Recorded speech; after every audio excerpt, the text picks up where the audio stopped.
Yes, जय माता दी सबको। आई सेड जय माता दी भाई लोग। कैसे हो सब लोग? कैसे हो सब लोग? पहले मुझे बोलो कैसे हो सब लोग। दोस्तों, खास करके गवर्नेंस, आरसीडी और सीआरआई के मेरे लाइव बैच के students, I am thankful to you for the trust and confidence you have shown on me, the result of which we are here today.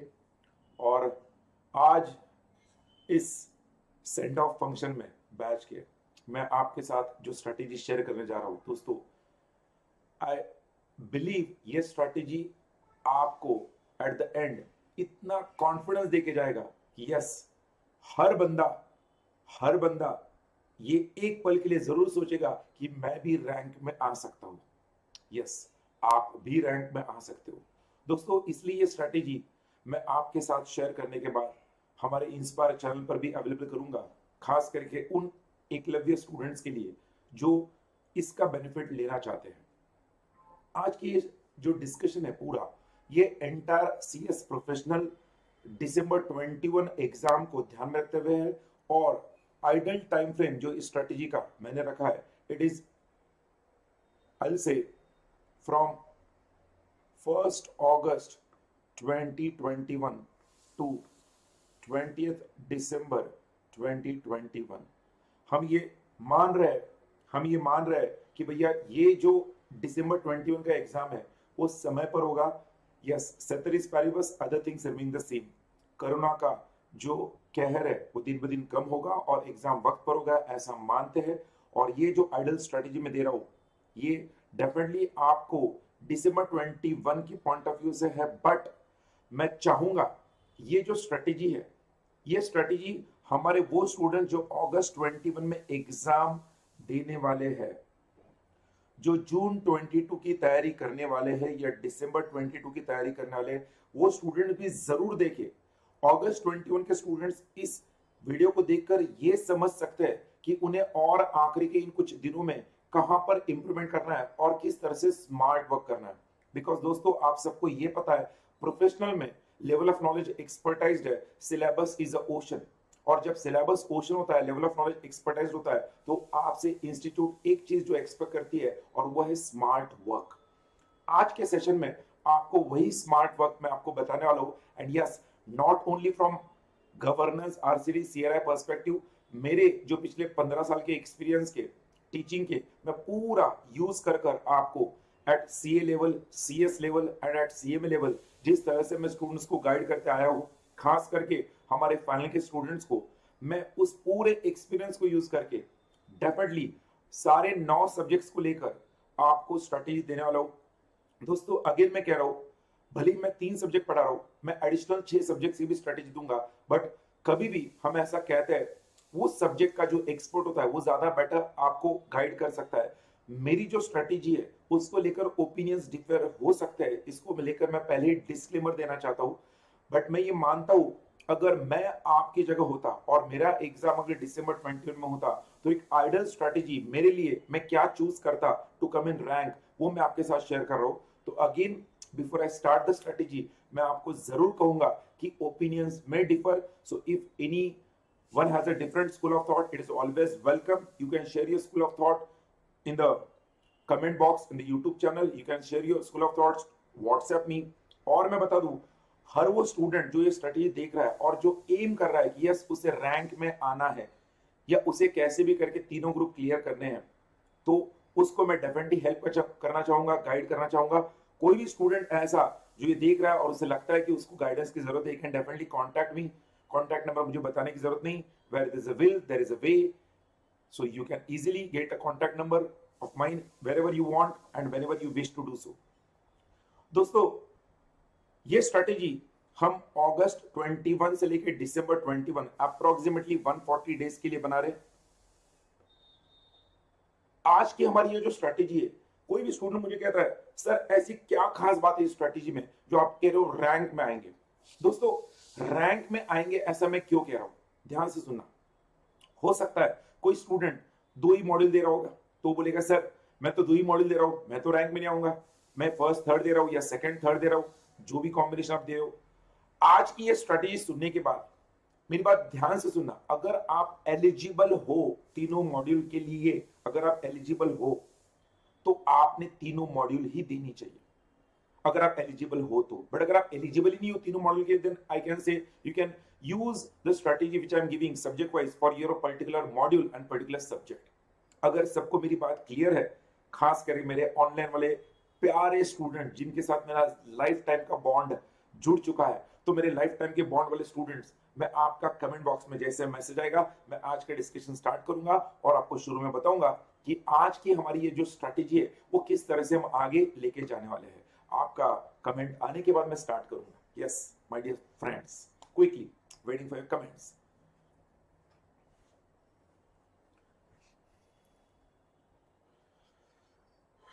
Yes sir, तो झील ने शुरुआत कर दी है, opening run झील की तरफ से आ गया। यस सर, प्रकाश, दुर्वेश, सब लोग एकदम alert, attentive, I am very happy. दोस्तों, आप लोगों का जो प्यार मुझे सीआरआई, गवर्नेंस और आरसीडी में मिला है, मैं आपको यही कहता हूं कि ये स्ट्रेटेजी के अंत पर आपका प्यार दुगना होने वाला है। यस, तो दोस्तों सबसे पहले आज के सेशन में हम क्या करेंगे, आज के सेशन में हम लोग subject wise, yes you're right, subject wise detailed review of how to study, question mark, and yes you heard it right, which chapters to focus upon। Sir ये प्रोफेशनल में आप कैसे कर सकते हो, विच चैप्टर्स टू फोकस ऑन? मैं कभी नहीं कहूंगा आपको सिलेक्टिव स्टडी करना है, बिकॉज प्रोफेशनल में लेवल ऑफ नॉलेज एक्सपर्टाइज है, बट यस हम वेटेड एवरेज दे सकते हैं। तो वेटेड एवरेज वाले चैप्टर्स कौन से हैं वो मैं आपको जरूर हर सब्जेक्ट के लिए बताऊंगा, not only for governance, CRI and RCD, her subject के लिए बताऊंगा दोस्तों, ध्यान रखना। तो आज के सेशन में हम पहले वो देखेंगे, उसके बाद मैं आपको यस स्पेशल स्ट्रेटेजी लाऊंगा, और ये स्पेशल स्ट्रेटेजी जो होगी हमारी, वो special strategy for MCS and elective subject.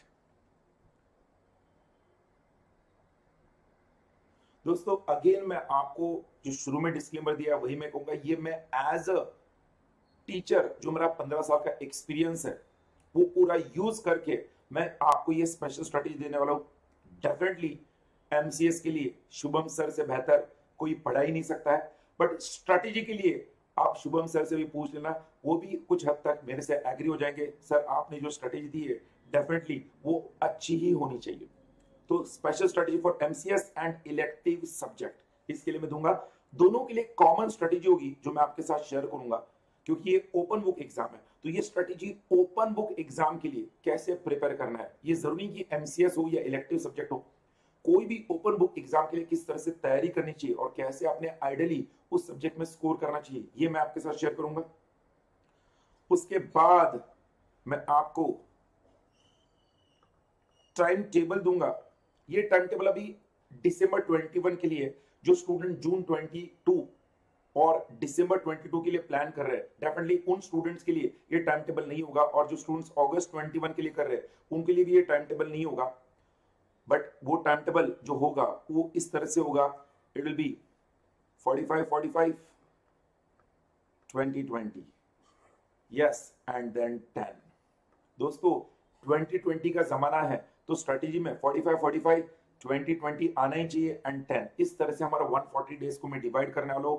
Again कोई स्टूडेंट हो सकता है सर आपने स्ट्रेटेजी तो बहुत अच्छा दिया, टाइम टेबल बढ़िया दिया, बट सर वो क्या अगर मैं ये स्ट्रेटेजी फॉलो नहीं कर पाया तो क्या, उसके लिए भी आपके सवाल रेडी रखो, एंड में मैं आपके हर सवाल का जवाब दूंगा, and I want you people to think. इसलिए मैं हमारे लाइव बैच के स्टूडेंट्स के साथ ये लिंक शेयर कर रहा हूं और आपसे मैं सवाल चाहता हूं। हमारे यूट्यूब वाले स्टूडेंट जो देख रहे हैं उनका अगर कोई सवाल होगा तो आप कमेंट बॉक्स के अंदर कमेंट कर सकते हो, या फिर आप मुझे डायरेक्टली मेरे व्हाट्सएप नंबर पर व्हाट्सएप कर सकते हो, मैं आपको गाइड करूंगा।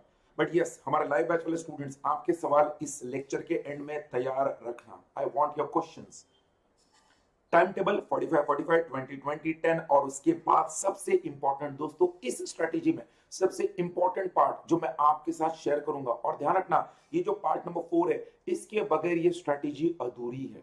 अगर कोई स्टूडेंट बोलेगा सर मैं पहले 3 फॉलो कर रहा हूं, चौथे के लिए मेरे पास टाइम नहीं है, ऑलरेडी लेट हो चुका हूं, तो मैं कह रहा हूं पहले 3 फॉलो करोगे उसका कोई मतलब नहीं। और जो चौथा मैं आपके साथ शेयर करने वाला हूं वो है लाइफस्टाइल मैनेजमेंट।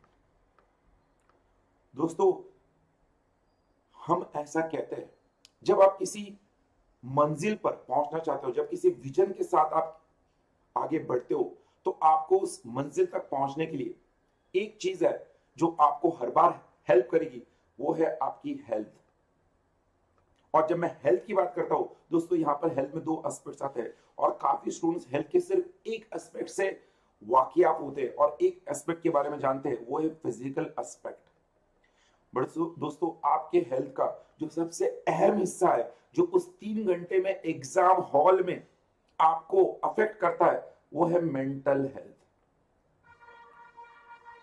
इस फिजिकल हेल्थ और मेंटल हेल्थ के बगैर आपकी स्ट्रैटेजी अधूरी है और आपकी पढ़ाई अधूरी है। ध्यान रखना, मैं फिजिकल हेल्थ लिखूंगा एंड मेंटल हेल्थ।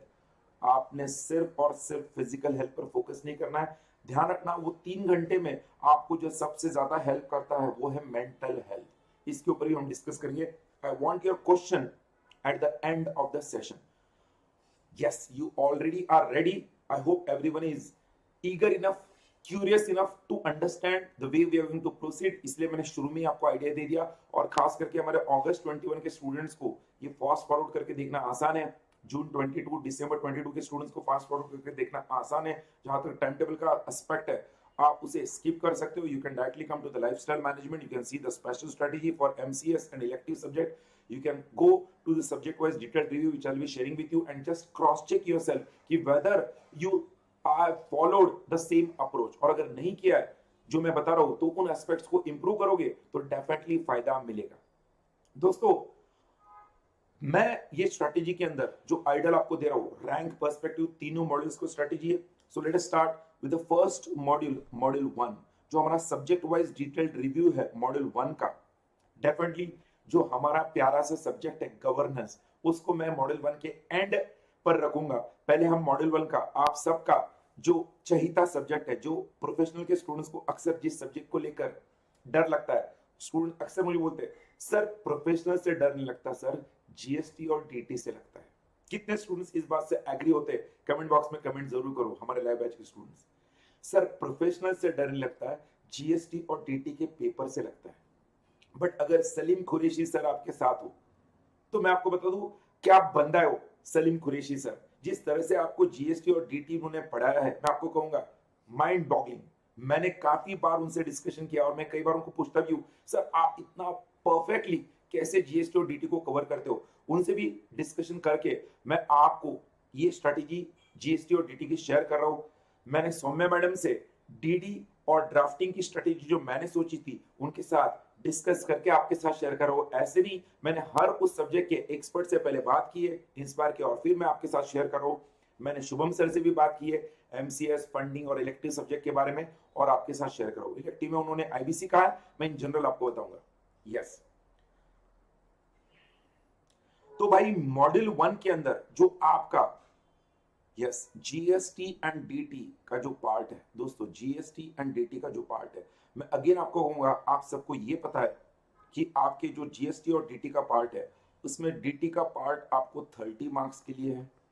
GST में 2 कंपोनेंट है, आपका GST का कंपोनेंट जो है वो 60 मार्क के लिए है, और आपका customs and foreign trade policy, don't forget foreign trade policy, वो 10 मार्क के लिए है। तो भैया 60 मार्क के लिए, जी सर मैं नहीं पढ़ाता हूं but I have done a detailed review for you people. तो भैया अगर आप ये GST और DT 100 मार्क को इस तरह से स्प्लिट करोगे, दोस्तों मैं आपको बता रहा हूं आपके लिए आइडल क्या होना चाहिए इस GST DT के अंदर। मैं आपके सामने आपका ICSI का सिलेबस रख रहा हूं, जो हमारे वेबसाइट से आसानी से आपको मिल जाएगा, और मैं GST और DT में आपको पहले लेके जाऊंगा, जिसमें यहां पर आप देखना जो GST के आपको 11 चैप्टर्स दिख रहे हैं। दोस्तों मैं जो चैप्टर्स यहाँ पे मेंशन कर रहा हूं, मैं रिक्वेस्ट करता हूं सबको वो चैप्टर्स आप जरूर वहां पर लिखो। आपको खुद ब खुद पता चलेगा ये चैप्टर्स किस तरह से आपके लिए इंपॉर्टेंट है। मैं इन चैप्टर्स को डेफिनेटली 3 पार्ट्स में डिवाइड करूंगा। एबीसी एनालिसिस के ए में सबसे इंपॉर्टेंट चैप्टर्स होंगे, बी के अंदर मॉडरेटली इंपॉर्टेंट, और सी में इंपॉर्टेंट है एग्जाम पर्सपेक्टिव, उस पर भी सवाल पूछे जा सकते हैं। बट एबीसी एनालिसिस के तहत अगर आप मुझे पूछोगे तो आपके जीएसटी में आपको chapter number 2 supply, chapter number 3 input tax credit, chapter number 4 procedural compliance under GST, उसके बाद आपके कस्टम्स के 12, 13, 14 इन तीनों को प्लस 15, 16 को मैं ए में ले रहा हूं। स्टूडेंट्स अक्सर कस्टम 10 मार्क के लिए इसलिए बाद में करते हैं। मैं आपको जो स्ट्रेटेजी शेयर करूंगा, आप बोलोगे सर मजा आ गया, कस्टम्स के 10 में से 7 मार्क तो आने ही चाहिए, मिनिमम 7 से 8 मार्क, वो मैं आपके साथ शेयर करूंगा। तो मैंने ए के अंदर जो पहले आपको गिनाया ए एनालिसिस में, ये वो चैप्टर्स है जो आपके पेपर में, इफ यू आस्क मी, ये जो चैप्टर नंबर 2, 3, 4 है, 60 मार्क का जो जीएसटी है, उसमें से इन चैप्टर नंबर 2, 3, 4 पर आप ये दिमाग में रख के चलो कि कम से कम 25 to 30 मार्क्स आने वाला है। ये आपके जीएसटी के सबसे इंपॉर्टेंट पार्ट है, चैप्टर नंबर 2, 3, 4। आप भी एग्री करोगे इस बात को? यस और नो आपका कमेंट बॉक्स में जरूर कमेंट करना। प्लस आपका जो कस्टम्स लॉज है वो आपके लिए 10 मार्क्स इंपॉर्टेंट है, ये 40 मार्क ए के अंदर आएंगे, ये 40 मार्क। अब बी में क्या आएगा? तो if you ask me, B के अंदर आएगा आपका डायरेक्ट टैक्स का पार्ट जो 30 मार्क्स के लिए है। वो कैसे पढ़ना है वो भी मैं आपके साथ शेयर करूंगा। पहले मैं आपको बता रहा हूं चैप्टर वाइज रिव्यू। और सी के अंदर आएगा रिमेनिंग जीएसटी, आई होप मैं भले यहां पे लिख रहा हूं, आप आपके नोटबुक में सही जगह पर लिख रहे हो जो मैं बता रहा हूं। तो भैया आपके जीएसटी के एबीसी को अगर मैंने डिवाइड किया तो ए के जो टॉपिक्स थे वो मैंने टिक मार्क किए, बी को आपको बता दिया डीटी का पार्ट 30 मार्क्स, जिसको इंटरनेशनल टैक्सेशन और डीटी के लिए हम 30 मार्क्स रिजर्व करते हैं, 30 मार्क्स, एंड सी में आपके अदर पार्ट्स ऑफ जीएसटी। तो अगर कोई स्टूडेंट जीएसटी और डीटी की पढ़ाई करना चाहता है, मेरी बात ध्यान से सुनना, आपने इसी पैटर्न में पढ़ना चाहिए। एक बार आपकी पढ़ाई हो गई, क्लास हो गई, आपने इसी पैटर्न में जीएसटी और डीटी को पढ़ना चाहिए, एबीसी। टेक माय वर्ड्स, आपने जो नोट्स बनाने चाहिए वो ए और बी के लिए बनाना चाहिए। सी के लिए आपने जो बुक से पढ़ा है, जो मॉडल से पढ़ा है, आप वहीं पर उसके हाइलाइटेड पॉइंट्स लिख लोगे तो भी चलेगा। It is not possible when you are going for all the 3 modules to prepare notes for each every topic. तो ये स्मार्ट वर्क आपको सीखना है as far this vast subject is concern. A और बी के लिए आपके नोट्स बनने ही चाहिए। सी को आप डेफिनेटली जहां से भी पढ़ रहे हो, जिस किसी टीचर के बुक से पढ़ रहे हो, वहां पर आपने मार्क करके उसके इंपॉर्टेंट पॉइंट्स हाईलाइट करके वहीं पर लिख लेने चाहिए। Is it clear? Chapter wise analysis for GST and DT. अब सवाल आता है सर ये पढ़ना कहां से, ये कैसे करना है? तो दोस्तों मैं आपको जो बोल रहा हूं ध्यान से सुनना प्लीज, बहुत इंपॉर्टेंट है। जहां तक ए और बी का सवाल है जीएसटी का, मैं आपको बता रहा हूं ए और बी जो जीएसटी का है दोस्तों, उस ए और बी में जहां तक ए के जीएसटी के चैप्टर नंबर 2, 3, 4 का सवाल है, मैं अगेन कहूंगा प्लस कस्टम्स का सवाल है, आपने इसके लिए सीए फाइनल, मैं कह रहा हूं new syllabus, CA final old syllabus, yes you heard it right, CA final new syllabus का जीएसटी का पेपर। मैं सिर्फ जीएसटी की बात कर रहा हूं, जीएसटी एंड कस्टम्स, मैं डीटी की बात नहीं कर रहा हूं। Please take my words, understand my words properly. मैं सीए फाइनल ए और बी की बात कर रहा हूं, सॉरी ए एंड सिर्फ ए की बात कर रहा हूं। यहां पर हमारा सिर्फ ओनली ए की बात कर रहा हूं, ओनली ए। अभी तक बी में जो डीटी का पार्ट है उसका डिस्कशन मैंने नहीं किया अभी तक।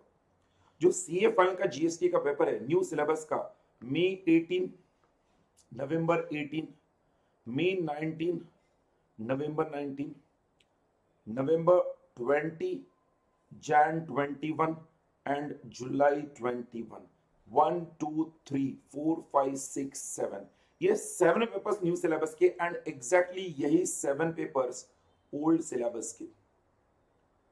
आप टोटल 14 क्वेश्चन पेपर्स आप इनके डाउनलोड करोगे अलॉन्ग विद सजेस्ट आंसर, जो आपको आईसीएआई के वेबसाइट पर मिल जाएंगे। सर आप ऐसा क्यों कह रहे हो? देखो जहां तक सीएस इंस्टीट्यूट का पेपर का सवाल है, मैं आपको अगेन बताऊं, अगर आप सीए फाइनल के जीएसटी के इस पार्ट को जो मैंने आपको बताया इंपॉर्टेंट पार्ट ए और सीए फाइल में भी कस्टम्स और foreign trade policy FTP 25 mark के लिए आता है, 25 मार्क्स के लिए आता है। जो कस्टम्स और एफटीपी आपको 10 मार्क के लिए, वो उनको 25 मार्क के लिए, 75 मार्क्स के लिए जीएसटी एंड 25 मार्क्स के लिए customs and foreign trade policy.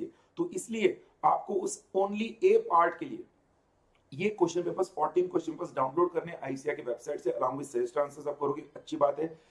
And आप आपकी जो भी क्लास आपने किया है उन क्लास में से, मेरी बात ध्यान सुना, उस क्लास में से ये जो चैप्टर्स 2, 3, 4 है जीएसटी के and customs and foreign trade policy के नोट्स आपके क्लास के देखने के बाद, समझने के बाद आपने खुद के नोट्स बनाने चाहिए only of this 14 question papers chapter wise. मैंने क्या कहा है, अगर सबको समझा है तो 2 थम्स अप करो कमेंट बॉक्स में। ये चैप्टर्स जो 2, 3, 4 है जीएसटी के और customs and foreign trade policy, आपके क्लास के नोट्स को एक बार पढ़ने के बाद सिर्फ इन 14 क्वेश्चन पेपर्स को लेकर चैप्टर वाइज आपने खुद के नोट्स क्वेश्चन आंसर पैटर्न में बनाने चाहिए, क्वेश्चन आंसर पैटर्न में। फिर इसमें हो सकता है थ्योरी क्वेश्चन आए, इसमें हो सकता है प्रैक्टिकल क्वेश्चन आए, जो भी आए आपने। अब स्टूडेंट मुझे पूछते हैं सर असेसमेंट ईयर तो चेंज होता है ना, भाई मेरे असेसमेंट ईयर भले ही चेंज होता है, बट आपको मैं बता दूं सीए फाइनल के सारे पेपर्स आपको लेटेस्ट असेसमेंट ईयर के हिसाब से मिल जाएंगे। 2 बुक्स है, इनफैक्ट 3 बुक्स है, one is Ahuja Gupta, second is Singhania and third is T N Manoharan. ये 3 I say V S Date, for GST it is V S Date, V S Date the best book I can say, Date. उसके बाद आप बांगर ले सकते हो, Bangar is the ideal book for GST. तो Bangar, VS दाते, ये 2 बुक्स के अंदर आपको पास्ट एग्जाम के सारे question papers latest assessment year जो आपको एप्लीकेबल है उसके हिसाब से मॉडिफाइड क्वेश्चंस एंड आंसर्स मिलेंगे, मॉडिफाइड क्वेश्चंस एंड आंसर्स मिलेंगे। मैं नहीं चाहता हूं कि आप जो कंटेंट मॉड्यूल में दिया है उसको पढ़कर कंफ्यूज हो जाओ और देखो कि कैसे पढ़ना है। मैं चाहता हूं ये पार्ट ए के आपके chapter wise question answers ready हो, और वो कैसे हो, इन 14 क्वेश्चन पेपर्स के हो। जब आप क्वेश्चन पढ़ोगे आपको पता चलेगा कौन सा चैप्टर का है, नुड़ुक में उस चैप्टर का वो क्वेश्चन हेडिंग देकर आपने उसका आंसर जो मॉडल आंसर है, आइडल आंसर, वो लिख लेना है जो आप एग्जाम में लिखोगे। ये पार्ट ए का स्ट्रेटेजी आपको करना है जीएसटी में। फिर आते हैं पार्ट ए के बाद, आप सबका थम्स अप आ गया तो मैं मानता हूं कि आपको क्लियर है। उसके बाद हम आते हैं पार्ट बी में। पार्ट बी में जीएसटी में मैंने आपको डीटी का पार्ट बताया। दोस्तों डीटी के अंदर मैं आपको बता रहा हूं, ध्यान सुनना, डीटी में you have to restrict only to ICSI module, you cannot go to the CA module because आपका जो DT का कंपोनेंट और पार्ट है वो थोड़ा अलग है। It is a mix of CA final का DT और इंटरनेशनल टैक्सेशन इलेक्टिव सब्जेक्ट दोनों का कॉम्बिनेशन है।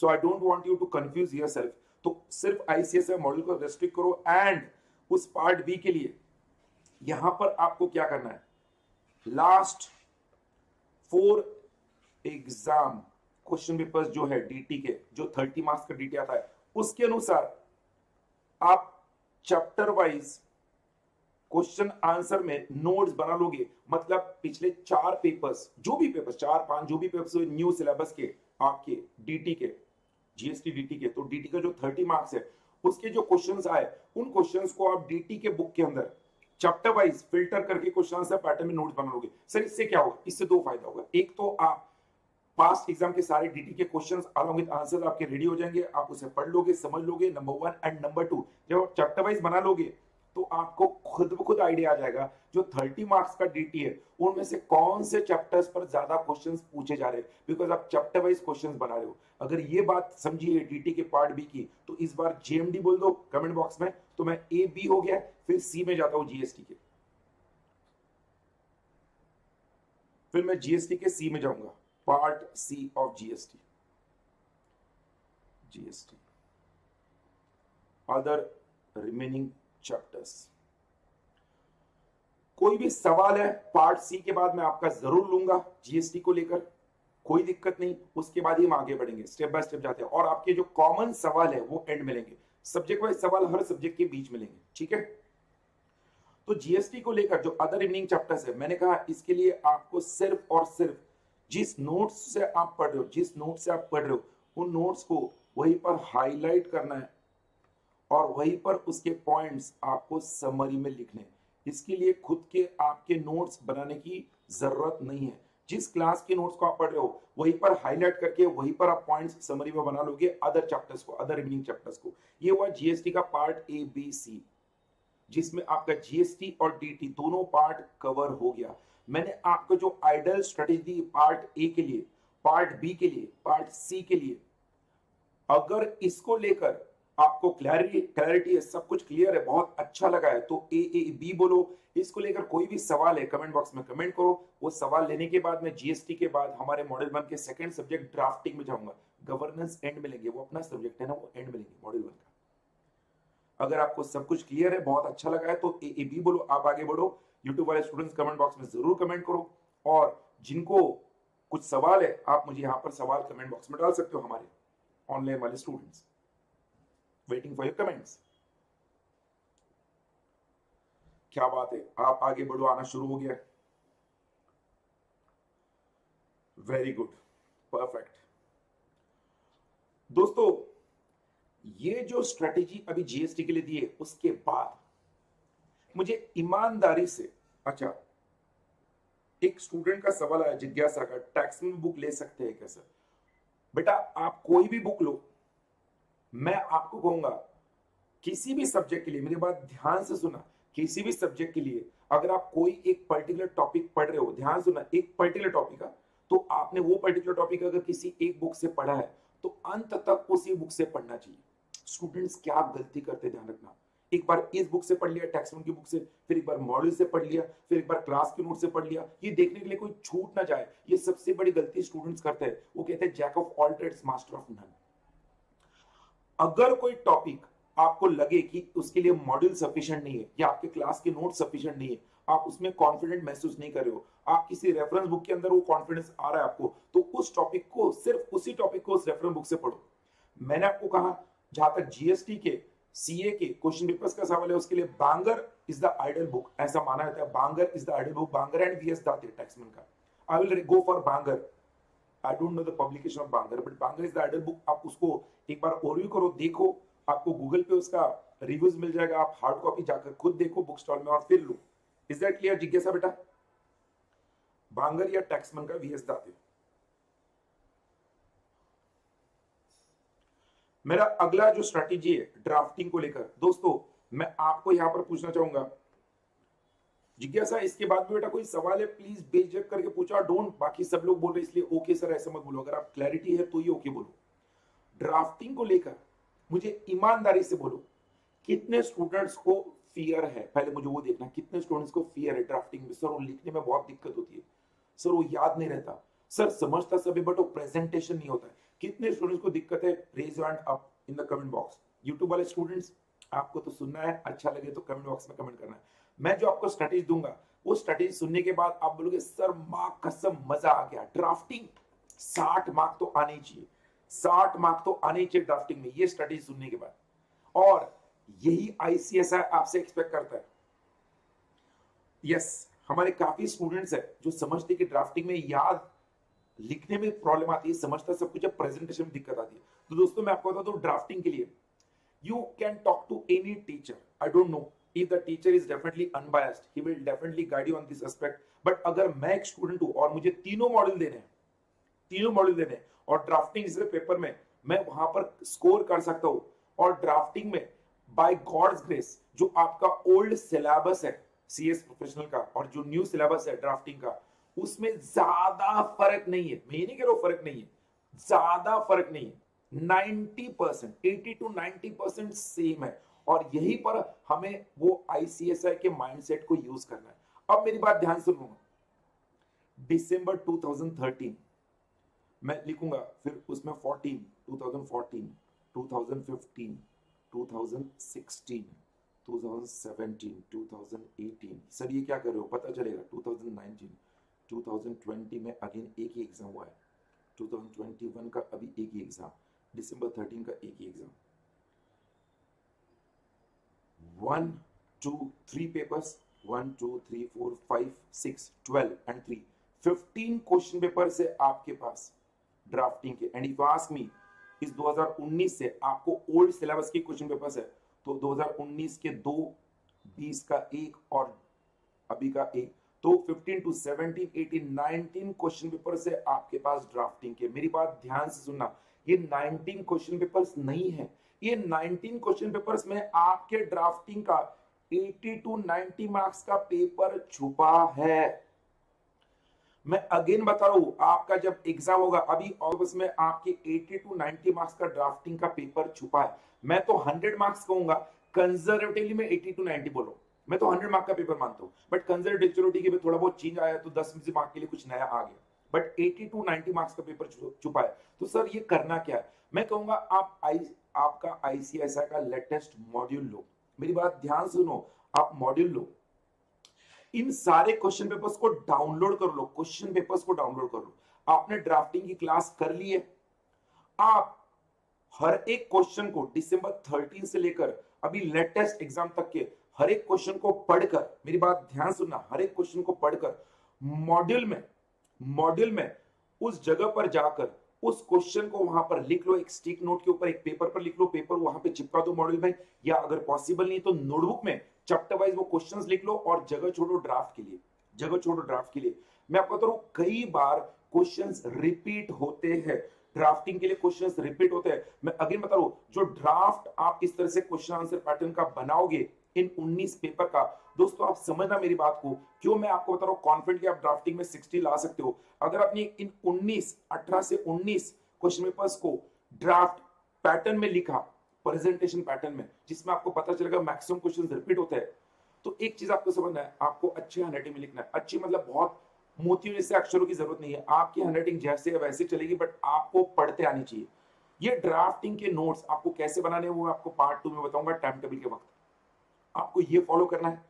और ऐसा करते वक्त मेरी बात ध्यान से सुनना, ऐसा करते वक्त आपको खुद ब खुद आइडिया आ जाएगा, अरे यार क्वेश्चंस तो रिपीट हो रहे हैं, क्वेश्चंस तो रिपीट हो रहे हैं। बिकॉज आईसीएसआई आपको जिन पहलुओं पर इवैल्यूएट करना चाहती है एज ए कंपनी सेक्रेटरी, अगर ये 19 पेपर्स आपने कर लिए तो आपने ड्राफ्टिंग सब्जेक्ट के 19 अटेम्प्ट दे दिए, और जिस सब्जेक्ट के आपने 19 अटेम्प्ट दे दिए, आपने इनके क्वेश्चन आंसर बना दिए, तो भैया आपके एग्जाम में आप इस पर्टिकुलर पेपर में आउट परफॉर्म करने ही वाले हो। ये इसलिए पॉसिबल है बिकॉज ओल्ड और न्यू सिलेबस का ड्राफ्टिंग में ज्यादा अंतर नहीं है।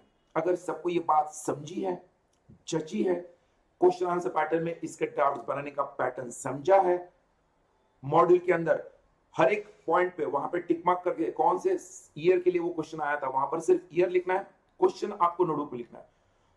कोई भी एक ड्राफ्ट मान लो दिसंबर 13 में आया था, और फिर दिसंबर 15 में आया था, और फिर जून 17 में आया था, तो दिसंबर 13, दिसंबर 15, जून 17, तो उस पर्टिकुलर पार्ट के लिए मॉड्यूल में वहां पर उस पर्टिकुलर पार्ट के ऊपर हेडिंग में आएगा दिसंबर 13, दिसंबर 15, जून 17, ताकि जब आप मॉडल से आंसर्स बनाओगे, क्वेश्चन आंसर्स, तो आपको पता चलेगा कौन से पार्ट्स को आपको फोकस करना है। इससे एक और आइडिया आएगा, आपको ये भी पता चलेगा कि भैया जो अनटिक्ड पार्ट है मॉडल में, जिस पर अभी तक क्वेश्चन नहीं पूछा हुआ, एक तो वो नया पार्ट है जो आपके सिलेबस में ऐड हुआ है, या फिर वो पार्ट है जो अभी तक पूछा नहीं गया है। तो you are preparing for both.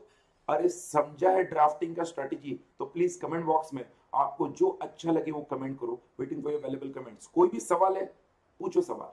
Drafting हो गया, गवर्नेंस आ रहा है आपके सामने, गवर्नेंस आ रहा है आपके सामने।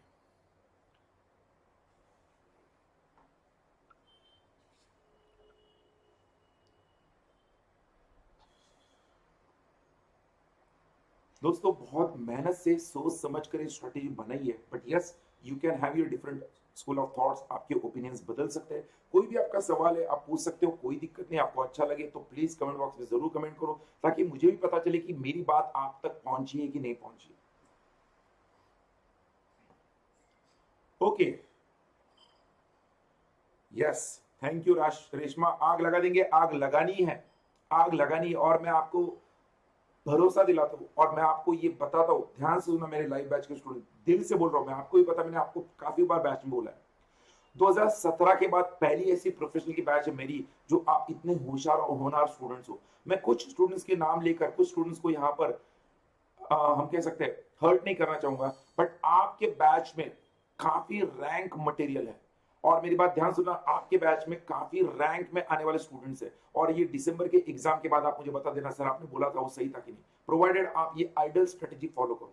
जिसको भी रैंक में आना है ये आइडियल स्ट्रेटेजी फॉलो करो। शशांक ने एक सवाल पूछा है, सर क्लास के नोट से पढ़ना है या मॉड्यूल से साइमल्टेनियसली पढ़ना है?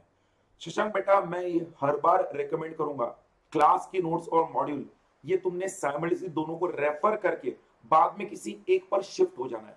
अगर क्लास के नोट्स में कंटेंट में मॉड्यूल का सब कुछ कवर्ड है, जैसे कि मुझे ये बोलने में कोई हर्ज नहीं है, आप सबको पता ही है, आप स्टूडेंट्स हो, यहाँ तक गवर्नेंस का सवाल है, सीआर और आरसी का सवाल है, मैं आपको हर बार कहता हूं मेरे नोट्स के बाहर कुछ नहीं पढ़ना है, एक वर्ड भी नहीं पढ़ना है। क्यों? मैं हर एक मॉड्यूल का हर एक लाइन कवर करता हूं अपने नोट्स में।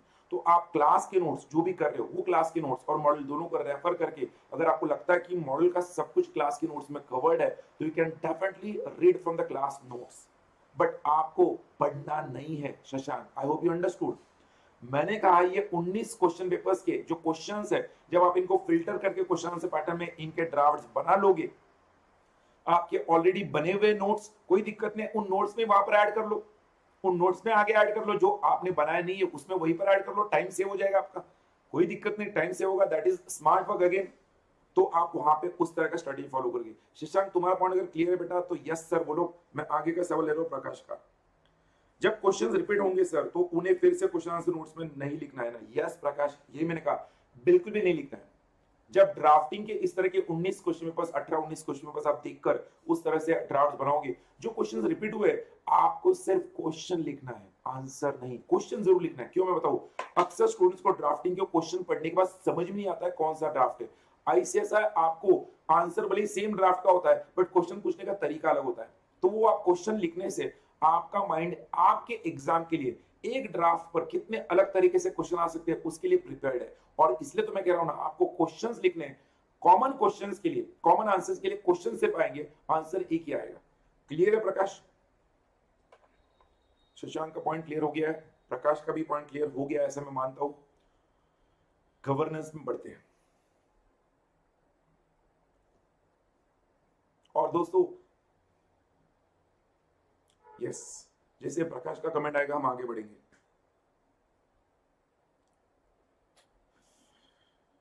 यस, प्रकाश का भी पॉइंट क्लियर है। दोस्तों मॉड्यूल 1 का अपना सब्जेक्ट, भाई अपन का subject, yes, governance, risk management, compliance, ethics. और ये सब्जेक्ट पढ़ाते वक्त जिस तरह से आप सबने मुझे प्यार दिया है भर भर के, जिस तरह से मेरे पास्ट स्टूडेंट ने 2017-18 के स्टूडेंट ने मुझे मैसेजेस किया, आपको पता है, तो भैया मैं आपको कहूंगा ये सब्जेक्ट को मैं एकदम ओपनली आपके साथ का सीक्रेट शेयर करूंगा दोस्तों, और मैं चाहूंगा आप ज्यादा से ज्यादा इसका फायदा उठाओ। हर वो स्टूडेंट जो मेरा स्टूडेंट है या नहीं भी, आप ये सब्जेक्ट का फायदा जरूर उठाओ। ये सब्जेक्ट आपको मॉड्यूल 1 के अंदर एज देगा। मॉड्यूल 1 में गवर्नेंस एंड ड्राफ्टिंग आपको एज देगा। डीटी आया तो अच्छा है, नहीं आया तो 50 तो चाहिए भाई। 50 के नीचे काम ही नहीं भाई। इस स्ट्रेटेजी में कोई भी सब्जेक्ट में 50 के नीचे आ रहा है मतलब आपने वो स्ट्रेटेजी 100% फॉलो नहीं की। ध्यान रखना, ये स्ट्रेटेजी में 50 के नीचे की सब्जेक्ट में आना ही नहीं चाहिए। बट गवर्नेंस के लिए दोस्तों मैं आपको बता रहा हूं अगेन, आपने पेपर में सबसे पहले रिस्क मैनेजमेंट जो आपका 20 मार्क्स का पार्ट बी है वो आपने लिखना भी चाहिए पेपर में, पहले पार्ट बी। और मैं आपको बता दूं हमारे पार्ट बी रिस्क मैनेजमेंट जो मॉडल के कितने भी पेजेस क्यों ना हो, मैंने इसको हमारे क्लासरूम नोट्स में 18 पेजेस में कवर किए हैं, 18 पेजेस में। मैं चाहूंगा आप रिस्क मैनेजमेंट के पार्ट को, इन 18 पेज को सिर्फ पढ़ना है। गवर्नेंस, सीआर और आरसी में आपको नोट्स बनाने की जरूरत ही नहीं, आपको पता है मैं खुद ही आपको नोट्स बना के दे रहा हूं, तो ये काम आपका आसान होगा। गवर्नेंस के लिए स्ट्रेटेजी दे रहा हूं, रिस्क मैनेजमेंट, कंप्लायंस मैनेजमेंट के 2 चैप्टर्स वो भी अपने नोट्स है। उसके बाद एथिक्स एंड सस्टेनेबिलिटी, और सबसे एंड में आता है गवर्नेंस, जिसको लेकर स्टूडेंट्स को ज्यादा टेंशन होता है, सर वो गवर्नेंस का बोलो ना, उसमें 11 चैप्टर्स है। डोंट वरी, मैं हूं ना। ये 11 चैप्टर्स को कैसे फिल्टर करना है गवर्नेंस की मैं आपको बता रहा हूं दोस्तों, ध्यान सुनना। चैप्टर नंबर 1, 2, 8 एंड 9 ये एक पार्ट रहेगा, पार्ट 1 गवर्नेंस का। उसके बाद आपका चैप्टर नंबर 3, 4, 5, 6, 7 ये गवर्नेंस का आपका पार्ट 2 है। और उसके बाद चैप्टर नंबर 10 एंड 11 ये गवर्नेंस का आपका पार्ट 3 है।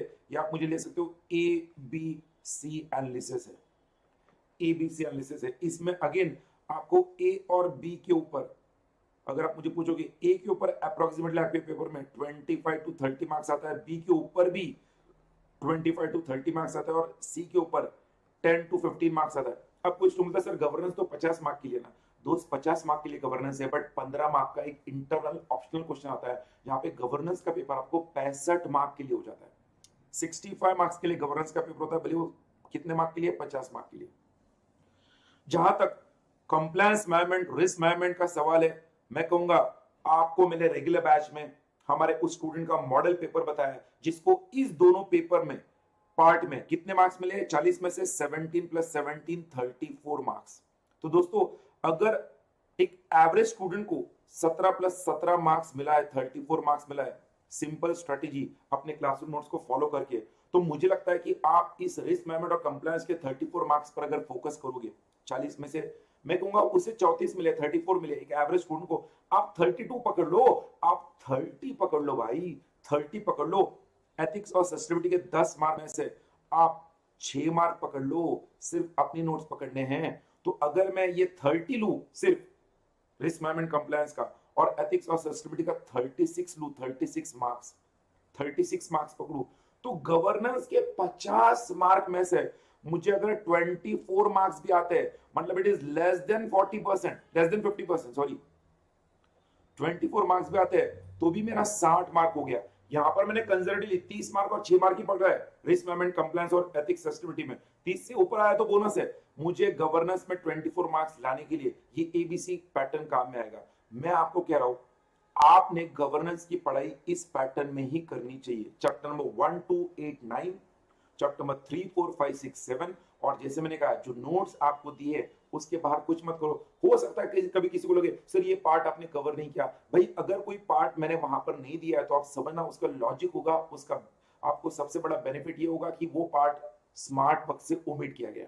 और मैं आपको एक बताऊं यहाँ पे एक की स्ट्रेटेजी, ये जो चैप्टर नंबर 3 4 5 6 7 है दोस्तों, ये जो चैप्टर नंबर 3 4 5 6 7 है, इसका ज्यादातर पार्ट आपको बाकी सब्जेक्ट से भी हेल्प करेगा। जैसे कि आप फंडिंग दे रहे हो, मॉड्यूल 3 दे रहे हो, तो उसमें जो सेबी के एलओडीआर के रेगुलेशंस है, स्टॉक एक्सचेंज के, लिस्टिंग के, सेबी एलओडीआर रेगुलेशंस, वो आपको काम में आते हैं चैप्टर नंबर 3 4 5 के लिए। प्लस आपके डीडी का जो कंप्लायंस मैनेजमेंट का पार्ट है, डीडी का कंप्लायंस मैनेजमेंट, वो आपको यहां पर हेल्प करता है चैप्टर नंबर 3 4 5 6 7 में। मैं जो बता रहा हूं चैप्टर नंबर 3 4 5 6 में आपको फंडिंग का, SEBI LODR regulations, compliance management, ये हेल्प करता है। मतलब ये जो चैप्टर नंबर 3 4 5 6 7 है, इसमें आपको ये एलओडीआर कंप्लायंस मैनेजमेंट के अलावा आपका एग्जीक्यूटिव का जो company law and securities law में आपने पढ़ा है, उसका नॉलेज भी इस चैप्टर में 3 4 5 6 7 में हेल्प करता है। इसलिए मैं आपको कहूंगा इस चैप्टर में 3 4 5 6 7 में, क्योंकि इतने पार्ट्स कवर्ड है, आप ये कभी मत समझना कि आपको इन चैप्टर के मॉडल के अंदर दिया हुआ जो कंटेंट है वही लिखना है। आप उस पर्टिकुलर हेडिंग के लिए मॉडल के आपके सेबी एलओडीआर रेगुलेशंस का पॉइंट लिखोगे तो भी चलेगा, आपके एग्जीक्यूटिव में कंपनी लॉ और सिक्योरिटी लॉ में उसके रिलेटेड जो पढ़ा है वो पॉइंट्स लिखोगे तो भी चलेगा। ध्यान रखना ये चैप्टर में 3 4 5 6 7 is for 25 to 30 marks and easy to score. आप इसको लेकर आपके अभी तक के सीएस के जर्नी के बेसिस पर लिख सकते हो, इसलिए इसको निग्लेक्ट मत करना। स्टूडेंट सबसे बड़ी गलती जो करते हैं वो गवर्नेंस के पेपर में इन चैप्टर्स को निग्लेक्ट करके करते हैं। अरे वो हो गया है, एग्जीक्यूटिव में हो गया है, तो सर ने बोला है वो आसान है। आसान है, हम कहते हैं जो इजी है उस पर कमांड लो, बिकॉज डिफिकल्ट आप कितनी भी कोशिश करो एग्जाम में आपको नर्वस कर देगा। आपको यहां पर गवर्नेंस के लिए जो आइडल स्ट्रेटेजी है, चैप्टर वाइज डिटेल्ड रिव्यू जो मैंने आपको दिया है, अगर आपको समझा है तो इस बार जो आपको लगे वो कमेंट करो। अगर आपको कोई सवाल है तो भी पूछ लो। मॉड्यूल 1 की स्ट्रेटेजी ओवर, अब मॉड्यूल 2 बाकी है, मॉड्यूल 3 बाकी है, उसके बाद हमारा डेफिनेटली स्पेशल स्ट्रेटेजी मॉड्यूल 3 का बाकी है, एमसीएस और इलेक्टिव सब्जेक्ट का टाइम टेबल बाकी है, लाइफस्टाइल मैनेजमेंट बाकी है। Waiting for your comments.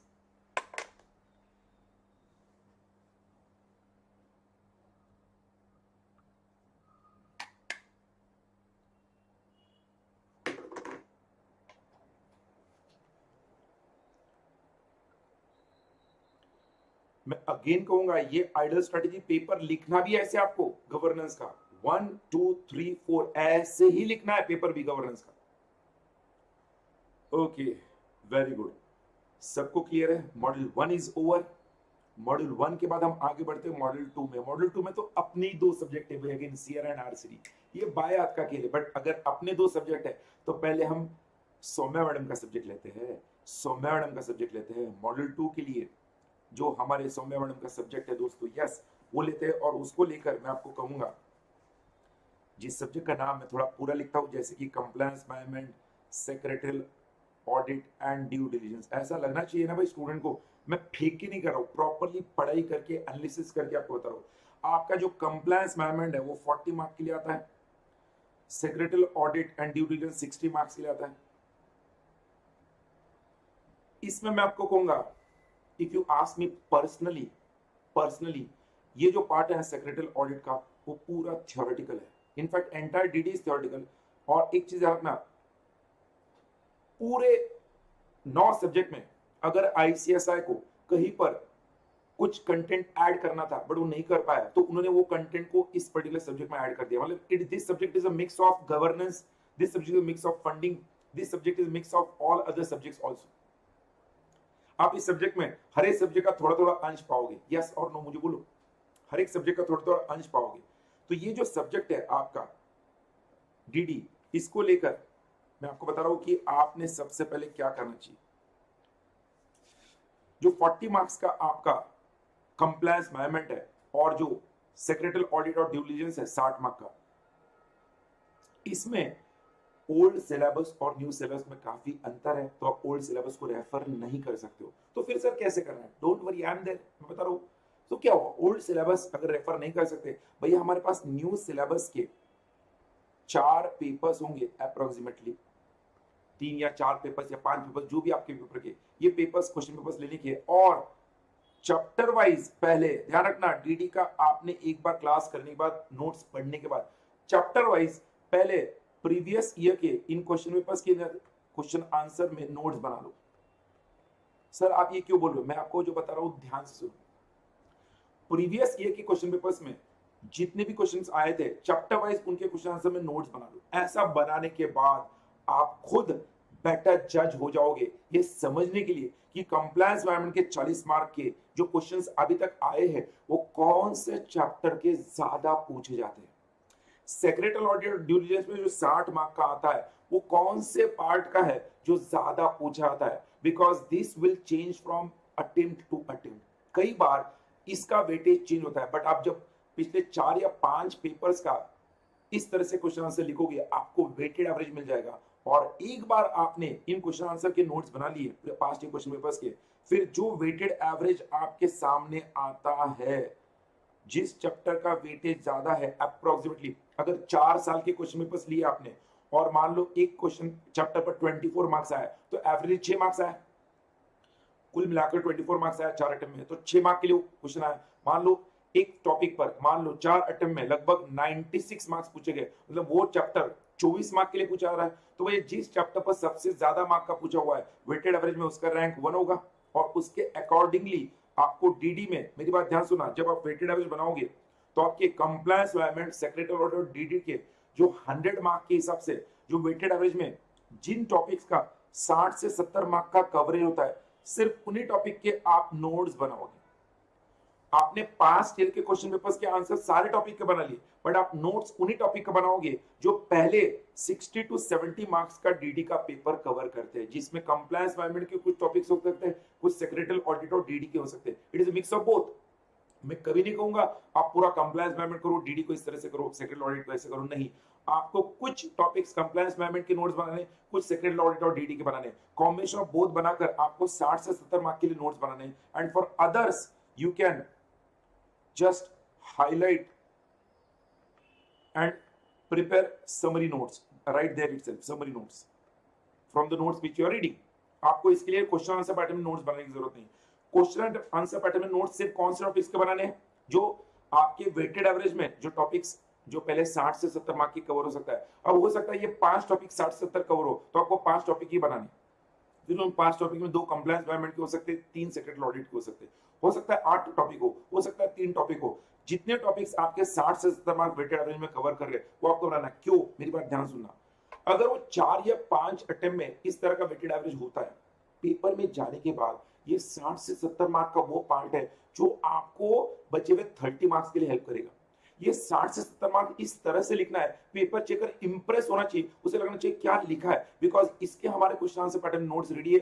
इसको लेकर कोई भी क्वेश्चन दो, we are ready for it, we are prepared for it. ये डीडी के लिए जो कि हम कह सकते हैं मिक्स ऑफ एवरीथिंग है, वो आइडियल स्ट्रेटेजी है, क्योंकि इसमें पास्ट सिलेबस अलग है, इसलिए मैंने ये 4 पेपर्स लिए, 3 पेपर्स लिए, जो भी अभी तक के एग्जाम्स में हुए 4-5 पेपर्स जो भी है आपके लिए। अगर समझा है डीडी को लेकर तो आपको ए भी बोलना है, आप आगे बढ़ो। डीडी के लेकर कोई सवाल है आप पूछ सकते हो, वरना फिर मैं आरसीबी और सीआरएम में जाऊंगा।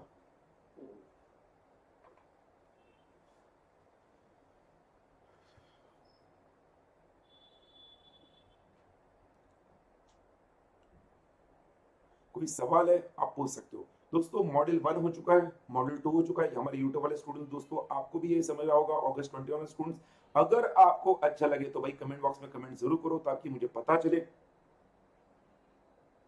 कोई सवाल है वो भी आप मुझे पूछ सकते हो। ओके, तो मेरे हिसाब से सबको ये आइडिया आ गई है डीडी को लेकर। भाई आपको तो कोई सवाल ही नहीं दिख रहा है डीडी में, आप आगे बढ़े बोल रहे हो।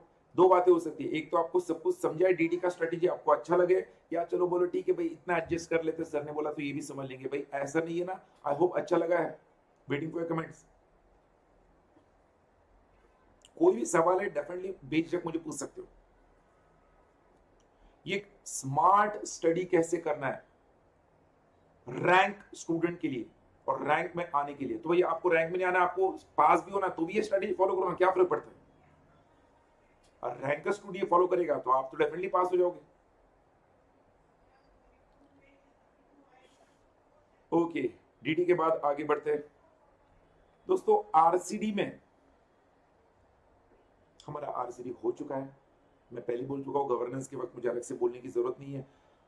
आरसीडी में अगेन जितने नोट्स मैंने दिए अगस्त 21 के स्टूडेंट्स का, तो मैंने कैप्सूल सीरीज लिया आरसीडी का, गवर्नेंस का।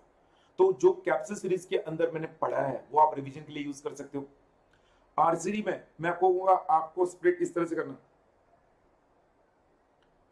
आरसीडी में आपको फर्स्ट चैप्टर में मैं आपको बायोफिकेशन चैप्टर नंबर 1 2 3 लिंक्ड है, तो चैप्टर 1 2 3 लिंक्ड है, वो आपको एक साथ ही पढ़ना है। उसके बाद आपका चैप्टर नंबर 4 इंडिपेंडेंट है, फ्रॉड वाला चैप्टर इंडिपेंडेंट है। फिर उसके बाद चैप्टर नंबर 5 6 7 ये एक अलग पार्ट है।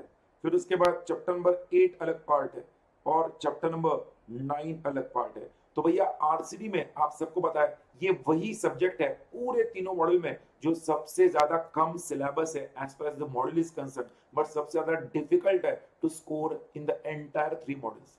दोस्तों मैं मजाक नहीं कर रहा हूं, मैं आरसीडी पढ़ाता हूं, आपको पता है। Definitely we can score 55 60 plus in this subject, but the entire paper is case study oriented and institute will go in depth and test your best of the best skills and knowledge of this particular subject.